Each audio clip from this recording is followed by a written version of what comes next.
In vandag se gejaagde lewe is dit moeilik om 'n kans af te knyp en net rustig 'n boek te lees. Dit is ook nie altyd prakties om 'n boek ergens te lees nie. Met Audible kan jy egter 'n boek op jou slimfoon aflaai en enige plek daarna luister. Audible het meer as 150.000 boeke om van te kies, soos 'n klassieke roman tot die nuutste topverkope. Boonop kan jy steeds ander funksies op jou slimfoon gebruik terwyl jy na 'n boek luister.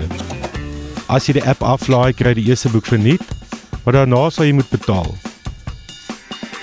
Looking back now, I realize I've been peeking into that deserted alley for the last 26 years.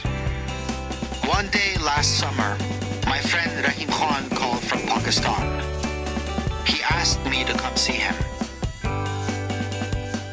Audible laat jy toe om 'n boek te soek volgens kategorie, skrywers of titels. Voor jy koop, kan jy ook eers na 'n uittreksel van die boek luister. Die app laat jou ook toe om te beweeg tussen die boek te lees of daarna te luister. Jy kan byvoorbeeld die boek op jou tablet begin lees en dan na jou slimfoon skuif. Audible is dus perfek om vervelige tye, soos ergens in 'n ry te staan, te verander in produktiewe tyd deur na 'n boek te luister.